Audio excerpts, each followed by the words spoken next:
Hey, Neil McDonnell from the GovCon Chamber of Commerce. Welcome to our Small Business Success Club podcast today.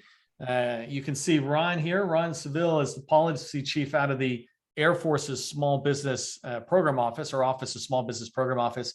And I'm excited to have him here talking about small business advice, tips on maybe what to do, what to avoid, and a little bit of navigating the Air Force. One of the things that just keep in mind, Ron's generous enough with his time, but his views presented today are the representative of him as a speaker, and they don't necessarily represent the DoD or its components. So let's not hold him accountable for committing the DoD to some major thing. If he says he'll give you $1 billion, he's speaking more from his own pocket and not the DoD. So we're excited to have Ron, and I'm going to pass the microphone to him in a second. But one of the things that I drive towards when I do this is finding guests who are not only willing to share their information, but willing to talk with you afterwards. And so I'll make sure in the meeting notes you can find Ron's contact information. You can find him on maybe LinkedIn, and he might share at the end also another way that's better to reach out to him. But Ron's generous with his time and his information. So if you don't get everything today, maybe you can follow up with him afterwards. And Ron, I really do appreciate you being out here. I know, being a small business owner myself for 20 years, that I was good at sales and some things like that, but I didn't really understand government contracting. And since I've started the chamber, I really focus on the process and trying to teach the process to people. And I was really fascinated with you that you spent 2 decades as a contracting officer before you became a small business specialist, or what I call a champion, right? You guys might have different titles, but certainly a small business champion, one that we all look to. I'm curious, what made you go through that transition from contracting, the person who's buying, to a small business professional who's really the liaison between industry and buyers? Well, Neil, I enjoyed doing contracting. I did it for 2 decades. Loved negotiations with small businesses and large. But what happened was, I did it for 2 decades. I decided that I needed a change. And I ended up finding out that the small business position at Air Force Nuclear Weapons Center went vacant. So I took over, at that time, part-time for small business. We did not have a director in place. And I, over time, became the full-time small business director. They actually created the position. It took them a bit, but they had to be in compliance, and they weren't at the time with certain policy it deals with manpower and so forth. But they finally created my position. I was there at the Air Force Nuclear Weapons Center for several years as small business director, and I loved it. I loved working with the small businesses. I loved advocating for them. I did a lot of outreach when I was at the center before coming here to the Pentagon. And now that I'm here, I took over the policy for both Air Force and Space Force. So I write the policy that all of the directors and all the small business offices throughout Air Force and Space Force have to utilize. It also obviously impacts the small businesses out there. But I just love what I do, and this is a dream job that I'm in right now. But I still have higher aspirations even today. So I thought it was a dream job when you were working with us small businesses. No, this is a dream. I still do, and that's the thing. What people don't understand, I still advocate for small business. Yeah. I have to. It's my job, and I still meet with small businesses occasionally on Fridays, virtually. I do half-hour consults with them, because I don't have a lot. My time is obviously a lot more restricted than what I had as a center director. But I still do outreach, and I would never do this job if I didn't, because that is one of the important things to me, dealing with the small businesses. Yeah, I can relate to that. I had small businesses for 20 years in the GovCon space, and then I started running the GovCon chamber, but I still work with small businesses a couple of them really engaged to make sure what I'm constantly talking about isn't evolving and needs to be changed. And it's good to be engaged with, your user base, your customer base. And so that's great. Sure. So you're at the Pentagon and now at the policy level, but you spent a lot of time in the field, both as a small business liaison and a contracting officer, which is an actual extra bonus for me here today, because as a contracting officer, you're the buck stops here kind of thing, or the buck starts here in your case, but you have a lot of experience with interacting with industry, large or small, in this case, doesn't really matter. And I'd like to dig a little bit into some of the things you've seen that people are doing well that you'd recommend, hey, this is a good thing, consider repeating that. And then also some of the things that we do that perhaps are less effective than we think they are. And I think I want to start with the latter so that I can end more on a positive note of, hey, do this, this, this. But if you think about like one or two things that are the small businesses are doing when they come knocking on your door as a small business professional, what are we doing that we should be avoiding? Well, I'll tell you, one of the obvious ones is that I always get emails out of the blue, and they won't give me really enough information to help them. And oftentimes they're just trying to push it's more advertisement than anything. Okay. And also, contractors oftentimes do not understand what an unsolicited proposal is. One of the things for an unsolicited proposal is it must be innovative. And, if you're going to submit a quote unsolicited proposal, you need to actually look at the FAR to make sure you understand what is required to actually have an unsolicited proposal, rather than, here, this is my product. This is not, necessarily what you would call an unsolicited proposal. So that is one thing that I've seen, and I've seen it more than once, where companies will, say, this is an unsolicited proposal. I'm like, what? No, that isn't. That's an advertisement for your wares, basically. Another thing too is when I get, and this is very important, anytime you want small business to get involved, and they should be the first one you go to, you should always provide them a statement of capability. And if you're not sure what a statement of capability is, talk, to your advisors, your PTAC advisors, and so forth. They'll be able to help you at no cost. Or you talk to the small business director or professional, and they could walk you through it. But you want a good statement of capability. And I have seen a varying range, of statements of capability. Some contractors understand better on how to put together a good one. You want to cover certain areas, like Nate's code. What is your classification as a socioeconomic category? Are you a woman-owned small business? Are you a hub zone? You want to include all that information. You want to include the types of products you sell or services. I mean, you also want to talk a little bit, if you can do it, or if you have it, past performance. We're always looking for also, who you've done business with in the past.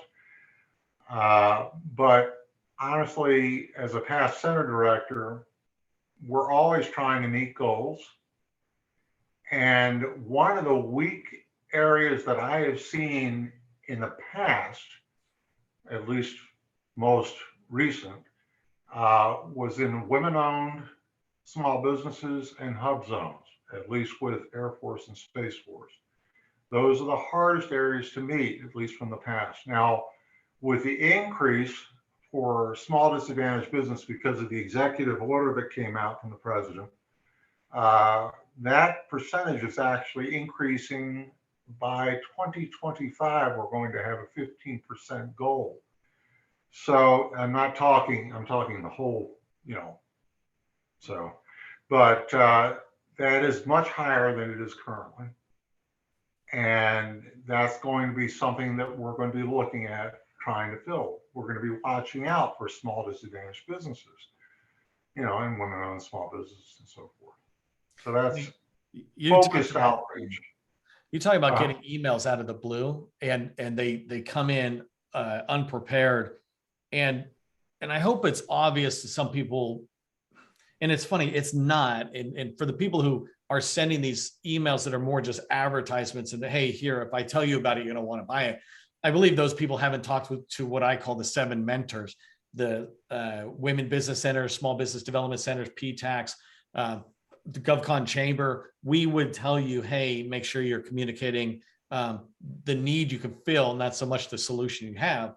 But so those are one way, but what's an ideal way to structure an email, when somebody's reaching out, not the text, but what are the basics you're looking for in an email that might make it at least one you go, okay, good, I can look at this and let me action it, compared to going, another one of these? Well, I can pretty much very quickly tell if it's just something they shot out, to everyone, and basically they're just hoping somebody's going to grab. It's very easy to tell those they're not that personable, and they're not asking you about your office. It's very general, and they're just advertising their product or service. And I treat those as spam, to be honest. If I get something that's just shot out to me, I delete it.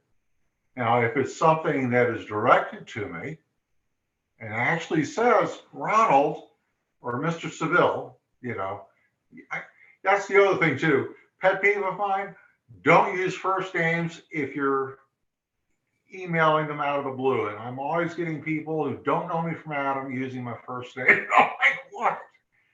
But so basically, introduce yourself, introduce your company, and if you want to talk to me, have questions, or want to set up a one-on-one consult, just ask. Feel free to ask. That's what I'm there for. That's what I do. I advise small businesses all the time, and have been doing so for years. So, and I've got the right contacts. Yeah, no, and I was writing down while you were talking, right? Avoid a spammy looking thing, but also it's kind of spammy if you're just cloning previous emails and not writing an email specific to the person you talked to. Let me ask you a quick question. Oh, no, can I interject? That's something very important. Research the agency, research who you're dealing with, research of what they actually are buying. Well, wait, that's what I want to ask you. Is what kind of guidance would you give small businesses? Say you were at the nuclear, I can't remember the acronym, right? But your last center that you're at. Yeah. How would you advise us to research, like understanding the organization, understanding the mission, et cetera? You got any tips on how I might do that, which then theoretically makes me be able to write a better email? Well, this is what's really funny. I mean, everybody has access to internet. No, yeah. And you can't trust everything you read on the internet, but if you look at a government website, you can pretty much go along with what they say as being truthful, So I would you can look up any Air Force base on the internet. You can look up their contracting offices. You can see what kinds of programs they have at that base. And I've actually talked to contractors who have actually done their research and knew, when I was at Air Force Nuclear Weapons Center, the kinds of things that we dealt with, both in the ICBM Directorate at Hill Air Force Base, Hanscom Air Force Base, where we had NC3, and that's nuclear communication capability, and I'm missing the third C, but basically they knew what we were buying. And they knew just simply by researching on the internet. There's also talking to your SBA, the SBA that's nearest, for example, to that agency that you want to do business with. For example, if you were talking about Air Force Nuclear Weapons Center, trying to do business with them at Kirtland Air Force Base in New Mexico, you contact the SBA there. And if they don't know the SBA point of contact there, they talk to the local SBA, and I guarantee you they can get them to the right point of contact for the SBA out there. No, that's perfect. That's And mentors who guide you through. We talk about yeah, that. For reach out to your PCR or your district office, whatever it is, and they can either know the contracting officer or know PTACs and SBDCs who are more local and go forward. yeah. No, that's perfect. And you know, that's exactly the thing we're trying to find and help people move forward and understand. I want to pull a thread on that and start like moving it closer to, you know, like I want to go into the program office, but actually before I do, I want to go into a really a huge challenge I think small businesses face when they're trying to reach out to the government, where you talked about sometimes they send these emails that look spammy, and really in their mind, it might not even be spammy. They're just saying, hey, I have a drone and I think you guys would love a drone to protect your thing. And they don't know any other way to sell, because that's how you sell in the commercial world sometimes. It's just the sheer volume. How can, and one of the challenges they face is maybe you can't see it on USA Spending or somewhere else that, you know, Kirtland has bought drones or something, but you know that like the facility chief or whoever, somebody who's responsible for the military base might value drones going around, and you just want to have a informational discussion with them about how are you handling security? Have you thought about drones? What's a way that small businesses might be able to bring up their products for just an initial discussion when they're thinking it's an innovative solution? Forget about the unsolicited proposal, just the early dialogue. Well, like what we were talking earlier, I would never go to the commander with your questions and trying to reach the program office. I would also not go directly to the program office or the contracting officer. They are very busy on their own end for their own reasons. You need to first talk to the small business professional or director. They know the various programs that their base or their center or what actually do.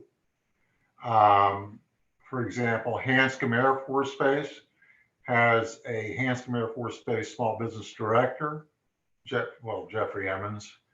I know all directors, but basically he would be the first person you would talk to at Hanscom Air Force Base if you were trying to do business at all with that base, because he is a small business, because he knows what programs are being done there. Everything over $10,000 has to be reviewed by small business. Do they actually review them all? Like, I mean, that's the wrong thing to say. There is a change.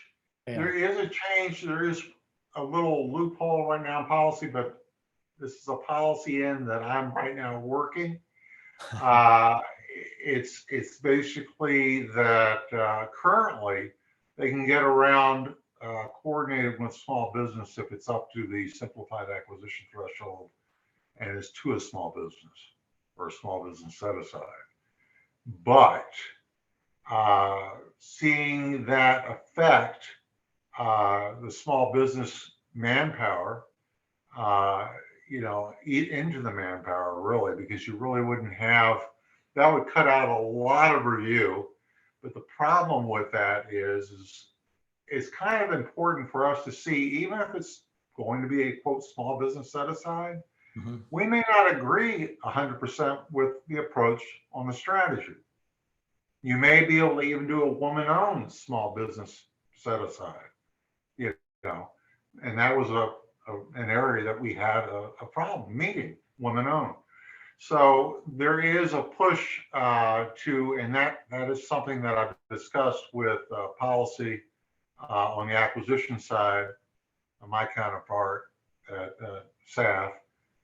And this is something that, it's going to take probably a policy memo to change, but we may make it. This may come up as a change where review would be required over 10,000 again. That was the original, requirement. Yeah, I find. So I think I got off on a tangent a little bit there. No, that's fine, and that's why I keep quiet, because sometimes the gems in a podcast interview like this are when somebody goes off on a tangent. And, my job is to let you run when you're going in and pull you back if you're going too far, and you're talking to stuff that I can relate to and see. And I hope people who listen to this or watch this will see. I will say that, I want to ask you about a couple of complaints, right, we have in the industry, and not putting you as a representative of every small business professional in the entire federal government, but some people are good, like you, who not only are watching out for the buyer's needs, but also are a champion of small businesses and see the value we bring in. One thing larges don't have that smalls sometimes experience, and I just say sometimes softly, is a gatekeeper. Larges go directly to the program office and directly influence the requirements. I mean, that's on the sales side, that's what we teach people, right? Is like, hey, you want to influence the acquisition approach, the requirements, whatever you can influence as a seller, you want to influence it. But smalls, we go any small level guidance on what a small might do if they feel like they're coming to a small business professional who's more of a complete gatekeeper than a facilitator of dialogue between the buyer and the seller, if that makes sense. If you're having trouble when you're talking to the small business professional and getting to the right people, I would talk to the director. There's always a director at every place. When you talk small business professional, that's the general term. That's everyone. The directors of small business professionals, the small business professionals or specialists work for him or her. And you definitely, if you're not getting where you need, and then of course, that's where I come in. If you don't feel like you're getting anywhere with the director that you're talking to, I know most of the Air Force directors, and if you need to, contact me via email, and I'll give you that at the end. And I can always put you in touch with them, with the director. No, that's perfect. That advice of there's nothing wrong with going upstairs, the chain of command kind of thing. If you feel like and I'm not saying go to the commander. I'm talking still. No, I meant in the small business chain of command, not there's always somebody who's like, I always say, don't go to the OSDBU, because OSDBUs don't buy or sell anything. They're policy people. But if you're having challenges downstream, the OSDBU might be somebody who can help facilitate it, and maybe it was just a misunderstanding or whatever. But that advice that you're giving, I understand what you're director, saying. Yeah, I understand what you're saying about gatekeeper. I mean, that could be annoying on the small business side. And I pride myself in not just doing that. I do bring them together. If I see that they can provide something to, as a center director, I would bring them in if I figure they can do something for us. I oftentimes get companies that don't research. When I was at Air Force Nuclear Weapons Center, I was all the time getting construction contractors. And I was like, well, construction, really, the contracting is done by operational contracting, which actually is the 377, not Air Force Nuclear Weapons Center. They don't do the contracting. We provide the funds to the 377 to do the contracting for us, to renovate a building, to build a building, that kind of thing. So you just have to know, you have to know what we buy. And oftentimes they have to research it. That is my biggest pet peeve, is that don't research who they're talking to before they talk to the person. I think when I started the Hub Zone Chamber, which is now the GovCon Chamber, and I think you and I have talked almost that whole time in the last 4 years on, coming back in different ways. That was one of the first things I drove towards, was people keep telling us to do our homework or research, but we don't know how. And so I began to just constantly go, well, here's one way, and here's another, and here's another. But like I said, the internet is out there. Yeah, the information is out there. You can get amazing information from the internet. Now, if I was doing research for a paper, I would never use the internet. But with regards No. Yeah, but if you're trying to do research on products, what they buy, what they, what they're looking for, what type of services they buy, you either want to look on the internet and or talk to the small business professional because they know what they buy. When I was at AF&WC, I knew that we bought professional engineering services, for example. That was a big thing that they bought there at Kirtland Air Force Base. And I used to do outreach events where I would tell them, hey, this is coming. This acquisition is coming. In fact, I remember we did have a woman-owned small business that landed, and she was a woman-owned small business, real good company, landed a contract at my location, and in fact landed a follow-on contract. Oh, actually, it wasn't a follow-on; it was a separate contract for additional work. So they knew what they were doing. They got out there and Well, that's the experience that comes through there, right? So she's been doing it. I'll have to be truthful. I mean, she's been doing it for a bit. And she was experienced in who to contact at AF&WC. She was a local business in Albuquerque, so she knew who to contact at the various locations. That's the important thing. If you're starting off small, if you're a small business and you're located in one state, and you're looking to do business just in that one state, you need to get to know your various customers. And I know it sounds, I make it sound easy. Research is not easy, no matter how you look at it. When I talk about this, right, Ron, is that government contracting is not a secret, it's a process. There's a process for researching. There's a process for finding and building relationships like with those people that are local. Let me pull us back in for 1 second because we got about 5 minutes left. And I want to ask you on a, over the years, and this could be short-term years of experience or your career, but when you look at small businesses, you're thinking, boy, these people just do it in a way that I would recommend other people follow their pattern and how they come about, how they approach you or the Air Force. What's a tip or two that you, not necessarily a tip, but something you see other people do that you're like, do more of that and you'll have more success.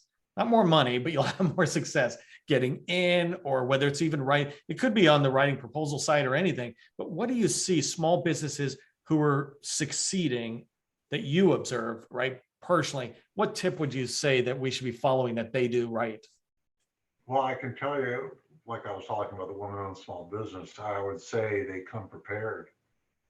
When they come, for example, for a matchmaking event, they come prepared. They don't just go to every table there is. They know exactly who they're going to because they've already researched it out.